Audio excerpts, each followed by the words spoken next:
श्रोते हो नमस्कार. क्लिप 59. आज आपण असामान्य गुरुशिष्य या लेखातील पुढचा भाग ऐकणार आहोत. आजची गुरुशिष्यांची जोडी आहे रामकृष्ण परमहंस गुरु तर विवेकानंद शिष्य. वाचन संध्या जोशी, मुंबई. तर आपण सुरू करत आहोत. रामकृष्ण परमहंस आणि विवेकानंद. भारताला अध्यात्म क्षेत्रात सर्वात जुना वारसा आहे हे पटवून देण्याचे काम या श्रेष्ठ गुरुशिष्याने 150 वर्षापूर्वी आपण ज्यावेळी ब्रिटिशांच्या राजवटीत होतो त्याच वेळी करून आपण ताठमानेने जगण्याचे बळ दिले. विवेकानंदांचे पहिले नाव नरेंद्रनाथ. वडील विश्वनाथ दत्त हे कलकत्ता हायकोर्टातील सुप्रसिद्ध वकील होते. घरी सुबत्ता होती. नातेवाईकांनी घर भरलेले होते. नोकरचाकर होते. रामकृष्ण परमहंस आणि नरेंद्र म्हणजे विवेकानंद हे केवळ 5-6 वर्षेच सत्संगात एकत्र आले. रामकृष्णांचा कालखंड 1836 ते 1886, तर विवेकानंदही अल्पायुष्य असल्यामुळे वयाच्या 39व्या वर्षीच त्यांनी देह सोडला. त्यांचा काळ 1863 ते 1902 असा होता. पण या दोन महापुरुषांचा काळ म्हणजे मंतरलेल्या दिवसांनी गाजलेला काळ होता. रामकृष्ण आणि नरेंद्र यांची पहिली भेट सुरेंद्रनाथ मित्र यांच्या घरी रामकृष्ण आले त्यावेळी झाली. नरेंद्रनी भजन जे म्हटले ते अंतःकरणापासून म्हटले. त्या अगोदर नरेंद्रकडे पाहून रामकृष्ण म्हणाले होते की सप्तर्षी मंडळातील ऋषी आला आहे. नरेंद्रचे भजन ऐकून रामकृष्ण फार आनंदित झाले आणि पुढे नरेंद्रला दक्षिणेश्वराला येण्यासाठी त्यांनी सांगितले. लहानपणीच विलक्षण बुद्धिमत्तेमुळे पौर्वात्य आणि पाश्चिमात्य तत्त्वज्ञानाचा तुलनात्मक अभ्यास त्यांनी केला होता. संदेहवाद म्हणजे ॲग्नोस्टिझम आणि नास्तिकवाद म्हणजे निहिलिझम या तत्त्वज्ञानातील प्रवाहांशी ते परिचित होते. ते ऐश्वर्यात वाढले होते. घरी समृद्धी होती. रूप, गुण, प्रचंड बुद्धिमत्ता, भजन, वाद्ये आणि संगीताचे ज्ञान असे सर्वच त्यांच्याकडे ईश्वर दत्त होते. त्यामुळे ते सत्पुरुषांना सरळ सरळ आपण देवाला पाहिले आहे काय असे विचारत असत. त्यांचे काही मूलभूत प्रश्न होते. या विश्वाचा चालक कोण आहे? असेल तर कोण? त्याचे आपल्याला दर्शन होईल का? त्या दयामय ईश्वराच्या राज्यात इतके दुःख, इतकी विषमता का असावी? एकदा नरेंद्रनाथांची महर्षी देवेंद्रनाथ ठाकूरांकडे भेट झाली. नरेंद्रने मोठ्या अधीरपणे त्यांनाच विचारले, महाशय आपण ईश्वराला पाहिले आहे का? ते काही क्षण या युवकाकडे पाहत राहिले आणि म्हणाले, तुझे डोळे योग्याचे डोळे आहेत, पुढे कळेल, एवढेच म्हणाले. नरेंद्र आपले शालेय शिक्षण संपल्यावर ज्या स्कॉटिश चर्च कॉलेजमध्ये होते तेथील प्रिन्सिपॉल प्रोफेसर हेस्टी यांचे ते आवडते विद्यार्थी होते. त्यांनीच पहिल्यांदा रामकृष्णांची भेट नरेंद्रला घ्यायला सांगितले होते. प्रोफेसर हेस्टी हे इंग्रजीचे प्राध्यापक आणि वर्गात वर्ड्सवर्थची द एक्सकर्शन ही कविता शिकवताना ध्यान आणि समाधीचा विषय निघाला तेव्हा हेस्टी म्हणाले होते की निर्मळ मन आणि एकाग्रता असेल तरच ध्यानाची अवस्था साध्य होऊ शकते आणि अशा पद्धतीचा अनुभव विरळा असतो. आणि माझ्या माहितीप्रमाणे दक्षिणेश्वरला रामकृष्ण परमहंस नावाची व्यक्ती या क्षेत्रात अग्रगण्य आहे. याच प्रोफेसर हेस्टीनी नरेंद्रबद्दल प्रशंसोद्गार काढले आहेत. ते असे, Narendra is a real genius. I have travelled far and wide but have not yet come across a lad of his talents and possibilities even among the philosophical students of the German universities. He is bound to make his mark in life. त्यांचे हे दूरदर्शी शब्द भविष्यवाणीप्रमाणे अक्षरशः खरे ठरले.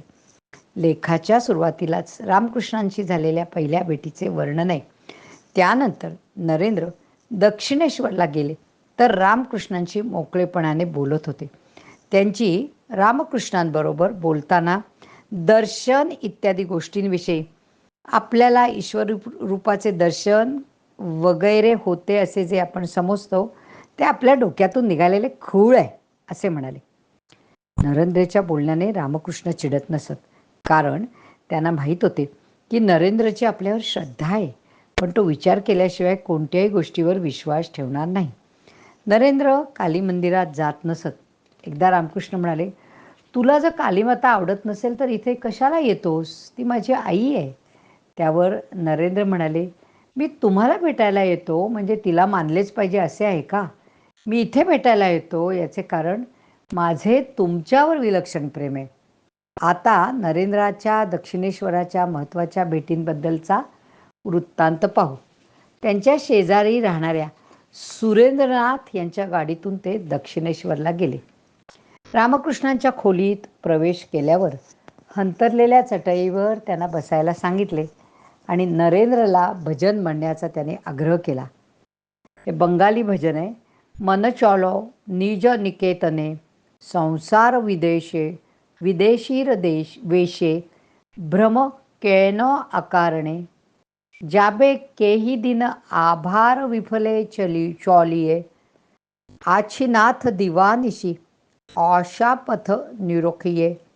अर्थ, मनारे स्वनिकेतेनी चल, देश परदेशात प्रवास करून का भ्रमिसी वृथारे? माझे जीवन विफलच राहील का? हे सारे दिवस वाया जातील का? प्रभुराया, मी आपली रात्रंदिवस वाट पाहत आहे. नरेंद्रच्या भावपूर्ण मधुर स्वरातील भजन ऐकून रामकृष्ण आहा हा आहा हा असे बोलता बोलता भावसमाधीत गेले. यातून बाहेर आल्यावर नरेंद्रचा हात पकडून उत्तरेकडील पोर्च जवळ जाऊन अश्रुपूर्ण नजरेने म्हणाले, नरेंद्र, इथे यायला किती रे उशीर केलास तू? मला इतके दिवस ताटकळत ठेवण्याचा कठोरपणा का केलास? प्रापंचिक लोकांच्या गोष्टी ऐकून कंटाळून गेलो आहे रे. माझे मन मोकळे करायला माझे प्रामाणिक विचार तुझ्यापेक्षा हे नरनारायण कोण जास्त समजू शकेल?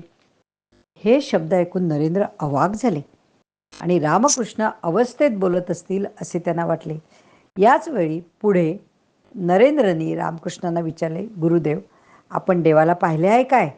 रामकृष्ण एकाही क्षणाचा विलंब न करता व निसंदिग्धपणे म्हणाले, हो, मी देवाला पाहिले आहे. अगदी मी तुला जसा आत्ता पाहतोय ना तसा देवाला पाहता येते, भेटता येते, त्याच्याशी बोलता येते. पण या कामासाठी कुणाला वेळ आहे? लोक बायका पोरांसाठी अश्रू ढाळतील, पण भगवंताचा लाभ होत नाही, दर्शन होत नाही म्हणून कोणी रडतं का? अशी भावपूर्ण हाक मारली तर तो दर्शन देतो. श्री रामकृष्ण परमहंसांचे शब्द नरेंद्रनाथांच्या अंतःकरणाला जाऊन भिडले. पुढे साधारण 1 महिन्याने पुन्हा त्यांची भेट झाली. त्यावेळी रामकृष्ण नरेंद्रची वाटच पाहत होते. तो आत आल्याबरोबर आनंदाने अधीर झाले.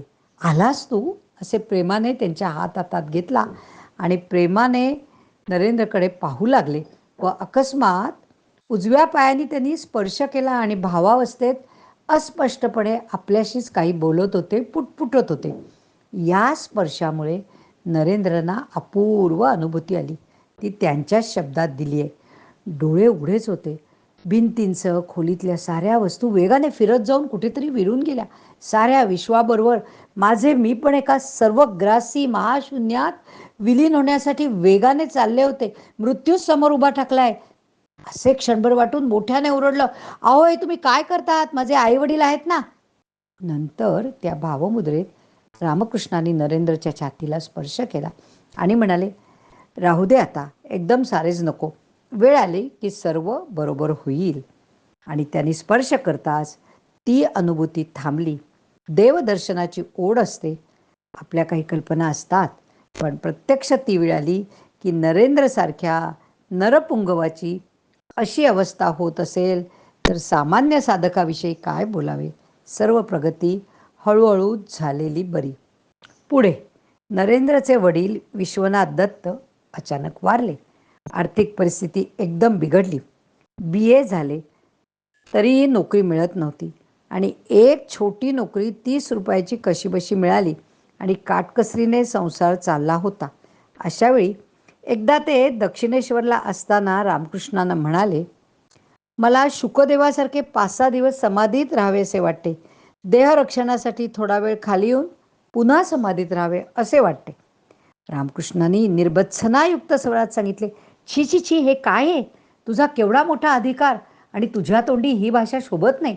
तू एखाद्या महान वटवृक्षासारखा होऊन तुझ्या छायेत सहस्रावधी स्त्री पुरुषांना आश्रय मिळेल ते तर राहिले बाजूला आणि तू स्वतःच्याच मुक्तीची इच्छा करतोस.